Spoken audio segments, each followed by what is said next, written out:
ஆண்டவர் இயேசுவின் நாமத்தினாலே உங்களுக்கு நல்வாழ்த்துக்கள். கிறிஸ்துவின் பாடுகளும் அவைகளுக்கு பின்வரும் மகிமையிலும் என்கிற தலைப்பின் கீழாக சத்தியத்தை உங்களுடன் நான் இன்று பகிர்ந்து கொள்கிறேன். அதை நாம் தியானிப்போம். 1 பேதுருவின் புஸ்தகம் 1ஆம் அதிகாரம் 10 முதல் 12 வரை உள்ள வசனங்கள். உங்களுக்கு உண்டான கிருபை குறித்து தீர்க்கதரிசிகள் இந்த ரட்சிப்பை குறித்து கருத்தாய் ஆராய்ந்து பரிசோதனை பண்ணினார்கள். தங்களுள்ள கிறிஸ்துவின் ஆவியானவர் கிறிஸ்துவுக்கு உண்டாகும் பாடுகளையும் அவைகளுக்கு பின்வரும் மகிமைகளையும் முன்னறிவித்த போது இன்ன காலத்தை குறித்தார் என்பதையும் அந்த காலத்தின் விசேஷம் என்னது என்பதையும் ஆராய்ந்தார்கள். தங்கள் நிமித்தமல்ல, நமது நிமித்தமே இவைகளை தெரிவித்தார்கள் என்று அவர்களுக்கு வெளியாக்கப்பட்டது. பரலோகத்தில் அனுப்பப்பட்ட பரிசுத்த ஆவியினாலே உங்களுக்கு சுவிசேஷத்தை பிரசங்களை கொண்டு இவைகள் இப்பொழுது உங்களுக்கு அறிவிக்கப்பட்டு வருகிறது. இவளை உற்று பார்க்க தேவதூதரும் ஆசையாயிருக்கிறார்கள். தங்களுள்ள கிறிஸ்துவின் ஆவியானவர் கிறிஸ்துவுக்கு உண்டாகும் பாடுகளையும் அவைகளுக்கு பின்வரும் மகிமைகளையும், கிறிஸ்துவுக்கு கல்வாரி சிலுவிலே பாடுகள், அவைகளுக்கு பின்பு நமக்கு வரும் மகிமைகள். 2 கொரிந்தியர் புஸ்தகம் 5ஆவது அதிகாரம் 21ஆம் வசனத்திலே, நாம் அவருக்குள் தேவனுடைய நீதியாகும்படிக்கு பாவமறியாத அவரை நமக்காக பாவமாக்கினார். பாவமே அறியாத இயேசுவை தேவன் நமக்காக சிலுவிலே அவர் பாவமாக்கினார்.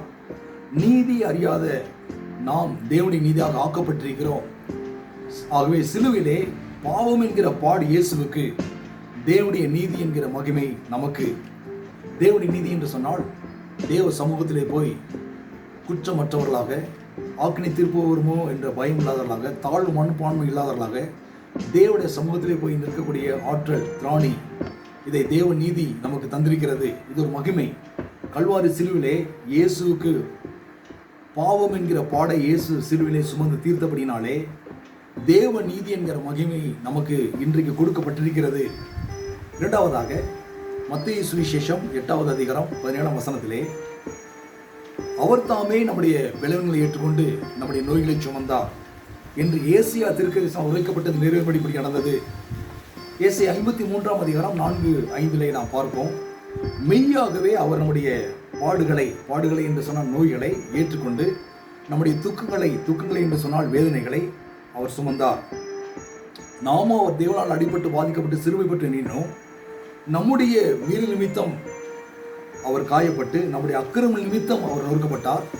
நமக்கு சமானத்தை உண்டு பண்ணும் வாக்கினை அவர் மேல் வந்தது. அவருடைய தழும்புகளால் குணமாகிறோம்.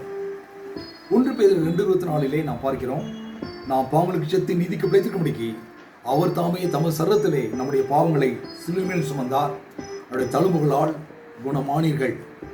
ஆகவே சிலுவிலே நோய்கள், வேதனைகள் என்கிற பாடு இயேசுவுக்கு, தெய்வீக சுகம், ஆரோக்கியம் என்கிற மகிமை நமக்கு கொடுக்கப்பட்டிருக்கிறது. இயேசு சிலுவிலே நம்முடைய பலவீனங்களையும் நோய்களையும் வேதனைகளையும் நமக்காக அவர் சுமந்து தீர்த்தபடினாலே நம்முடைய சரீரத்திலே இன்று நாம் சுமக்க வேண்டிய அவசியம் இல்லை. இன்று இயேசுவின் தழும்புகளால் நாம் குணமானோம். இயேசுவின் தழும்புகளால் நான் குணமானேன். இந்த அறிக்கை நம்முடைய சுவாசமாக இருக்க வேண்டும்.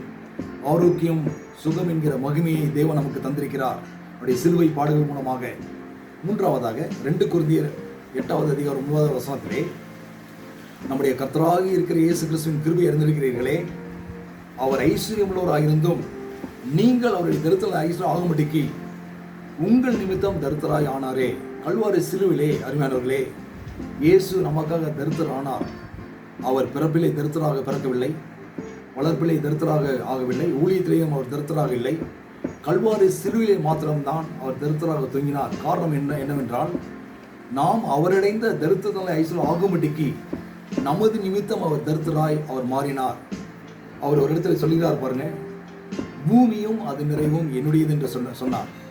சங்கீதம் 50ஆவது அதிகாரம் 19-12 வரை உள்ள வசனங்களிலே சொன்னார், சகல காட்டு ஜீவன்களும் பருவதங்களில் 1000 மிருகங்களும் என்னுடையவைகள், மலைகளுள்ள பறவைகளை எல்லாம் அறிவேன், வெளியில் நடமாடுகள் என்னுடையவைகள், நான் பசியாக இருந்தால் உனக்கு சொல்லேன், பூமியும் அது நிறைவும் என்னுடையவைகளே. இன்னொரு இடத்துல சொன்னார், சங்கீதம் 104ஆம் அதிகாரம் 24-25 வசனங்களிலே, பூமி உம்முடைய பொருட்களினால் நிறைந்திருக்கிறது, சமுத்திரமும் அப்படியே நிறைந்திருக்கிறது. பாருங்க, தேவனுடைய அசட்டை பாருங்க. பூமி என்று சொன்னால் இந்த நாம் வாழ்ந்து கொண்டிருந்த பூமி, அதுக்குள்ளே எத்தனையோ தங்கச்சுரங்கள், வெள்ளிச்சுரங்கள், வைடூரியச்சுரங்களாக இருக்கிறது. அவைகள் எல்லாமே நம்முடைய தேவனுடையது.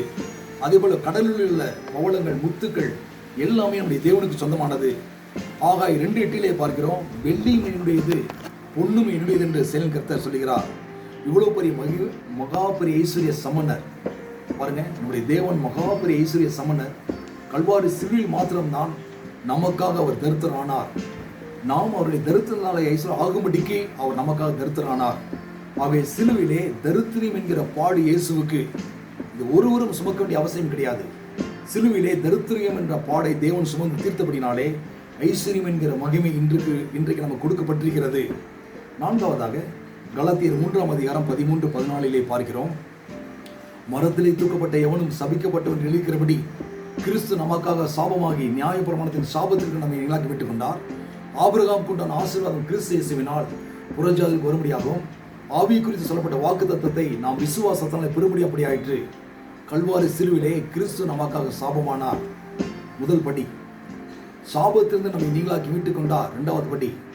ஆபிரகாம் கொண்டான ஆசீர்வாதத்தை தேவன் நமக்கு பண்டமாற்று செய்து விட்டார். ஆகவே கல்வாரி சிலுவிலே தரித்திரியமாகிய சாபமாகிய தரித்திரியம் ஒரு சாபம் தான். அதே போல சாபம் பொதுவான பல சாபங்களை மக்கள் நம்புகிறார்கள். எல்லா சாபங்களையும் கிறிஸ்து கல்வாரி சிலுவிலே அவர் சுமந்து கொண்டபடினாலே அவருக்கு பாடு அனுபவித்தார். நம் சாபத்தை சுமந்து கொண்டு பாடு அனுபவித்தார். அவருடைய ஆசீர்வாதமாகிய மகிமையை நமக்கு பண்டமாற்று செய்திருக்கிறார். ஆகவே இதை நாம் விசுவாசிக்க வேண்டும். சிலுவிலே சாபம் என்கிற பாடு இயேசுவுக்கு, ஆசீர்வாதம் என்கிற மகிமை எனக்கு என்பதை நீங்கள் ஒவ்வொருவரும் விசுவாசிக்க வேண்டும். 5வதாக மத்தேயு 27:46 இப்படியாக நாம் வாசிக்கிறோம். ஆண்டவராக இயேசு கல்வாரி சிலுவிலே அவர் கதறும் போது இப்படி சொன்ன வார்த்தைகள். 9ஆம் மணி நேரத்தில் இயேசு ஏலி ஏலி லமா சமக்தான் என்று மிகுந்த சத்தமிட்டு கூப்பிட்டார். அதற்கு என் தேவனே ஏன் என்னை கைவிட்டிருந்த அர்த்தமா? கல்வாரி சிலுவிலே இயேசு சர்வலோகத்தின் பாவ சாப ரோகங்களையும் தன்மையிலே சுமந்து கொண்டபடினாலே அவருடைய ஆவி தேவனுடைய ஆவியை விட்டு பிரிந்தது. அவை கதறுகிறார், என் தேவனே ஏன் என்னை கைவிட்டீர்? கர்த்தர் சொல்கிறார் எபிரேயர் 13:5-6 நான் உன்னை விட்டு விடுவதுமில்லை, உன்னை கை விடுவதும் என்று அவர் சொல்லியிருக்கிறாரே.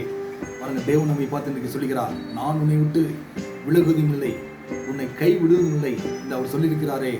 அதனாலே நாம் தைரியம் கொண்டு கர்த்தர் எனக்கு சகாயர், நான் பயப்படேன், மனுஷனுக்கு என்ன செய்வோம் என்று சொல்லலாமே. ஆகவே இயேசுவை இமைப்பொழுது கைவிட்டார் என்று வேதம் சொல்கிறது. நமக்கு நித்தியமாய் கை கொடுக்கும்படி இயேசு கல்வாரி சிலுவிலே இமைப்பொழுது கைவிடப்பட்டார். ஆகவே தேவனுடைய பிள்ளைகளே, பிரிவு என்கிற அந்த பாடு இயேசுக்கு சிலுவிலே பிரிவு என்கிற பாடை இயேசு சுமந்து தீர்த்தார்.